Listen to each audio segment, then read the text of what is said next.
My work is about the distance between propaganda and reality. I'm Tania Brugurera, I'm a Cuban artist, and for a long time I had the privilege to, as an artist, be who I could not be as a Cuban citizen. I wanted one day that freedom was something that everyone could experience. I wanted that freedom one day was not just an experience in an art exhibition. That actually happened this July. On the 11th of July, people went into the street and screamed, "We are not afraid." Estamos aquí por la represión que hay con el pueblo, que nos tienen matándonos de hambre, toda La Habana entera se está derrumbando y estamos sin casa, sin nada. Tienen dinero para construir hoteles, para construir de todo. Y a nosotros nos tienen pasando hambre y tremendo trabajo. As you can see, Cubans were very clear about what they wanted and why they went into the street. The Cuban government wanted to portray these as just a few delinquents who here and there were doing some, trouble. But in reality, that was the biggest upraise of any time in Cuba after the revolution. This is the biggest and spontaneous action that happened across the island after 62 years of dictatorship. So we have here the person that is at the moment, apparently the president of Cuba. Pero la orden de combate está dada a la calle los revolucionarios. So this phrase, the combat order was given to the street the revolutionary, is a code, and I'm going to translate it to you. The code is that those who will go and defend the side of the people in power would not be persecuted nor judged. It means that all that personnel that you see there who are military dressed as the people, who are going with those sticks to beat unarmed Cubans who are peacefully and actually by the Cuban Constitution had the right to be in the street. So none of these people have been judged. None of these people are going to be persecuted. Instead, all the Cubans who went there are today in jail. So we had in one day 1,088 political prisoners. We had many before, but just in one day, 1,088.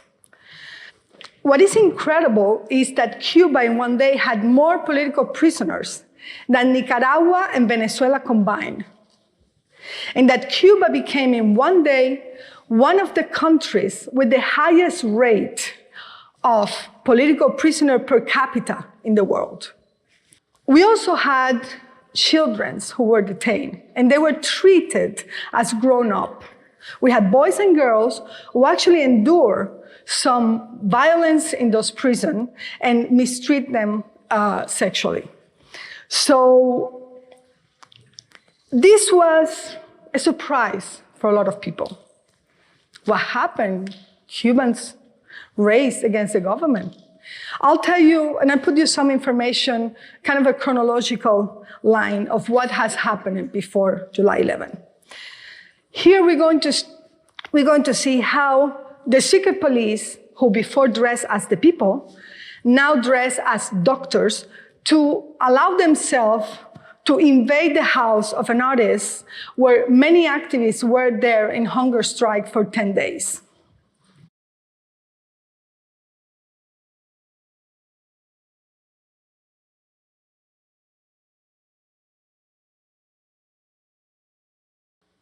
As you can see, those people are not trained to heal.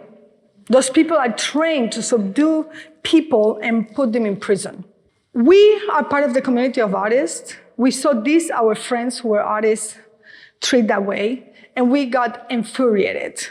More than 500 artists came together in front of the Ministry of Culture to demand to those institutions to work properly, to do their job. And what is the job of a Ministry of Culture? To protect artists, not to be on the side of the secret police. Of course, in the process, we corroborated that the Ministry of Culture, like all the ministers in Cuba, are just part of the secret police department. This person you see in here is the Minister of Culture himself. He's slapping an artist because he wants to take his phone. He doesn't want documentation of what he's doing. But that slap is also a code. And it was a signal for all the police who were surrounded that event to come in and take into prison those artists who wanted dialogue, and in exchange they got prison. I'm going to show you now a small audio clip that someone secretly recorded in the bus that was where they were taken into prison.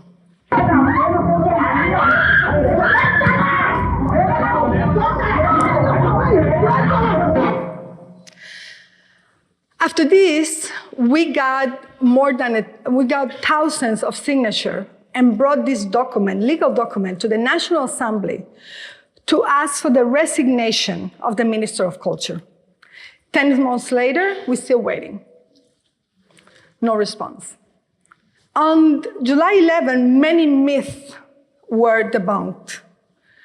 That people against the government are just 3 or 4 crazy people, that they're paid by other governments, all that stuff.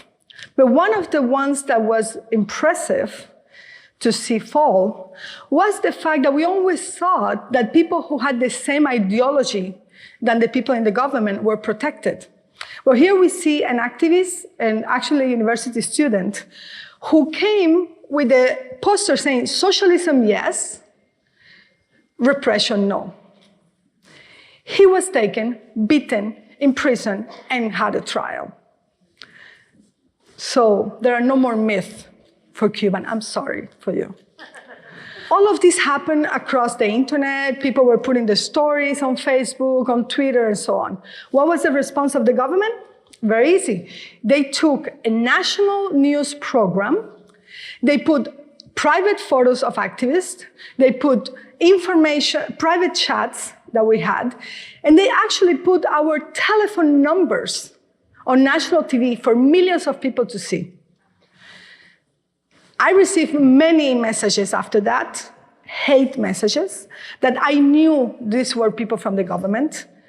But what the government didn't have into consideration is we also received many messages of encouragement and people who wanted us to continue.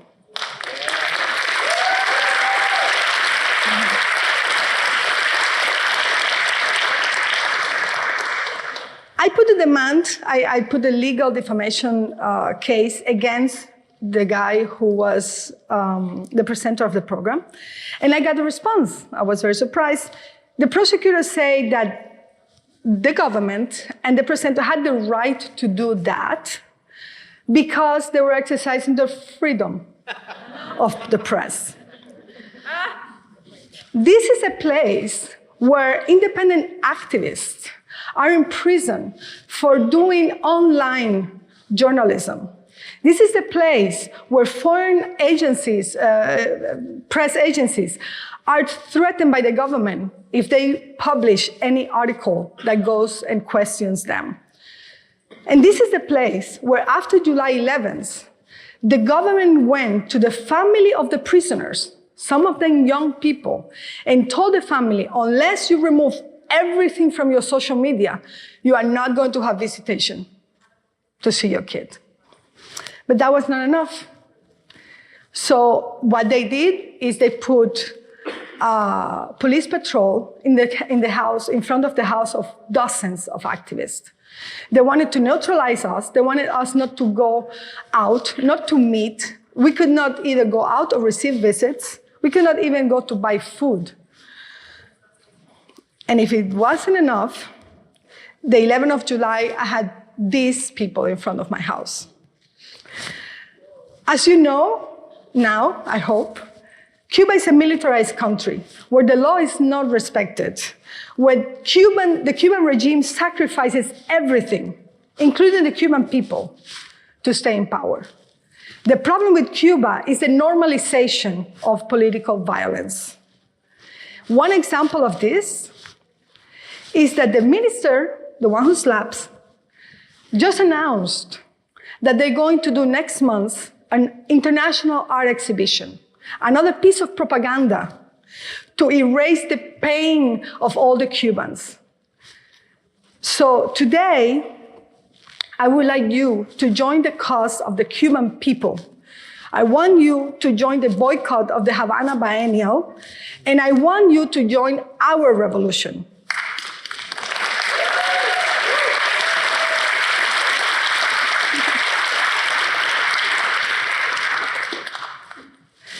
Cuando los que están en el poder tienen miedo de su propio pueblo, la democracia ya está llegando. Now I'm going to show you the anthem of our revolution.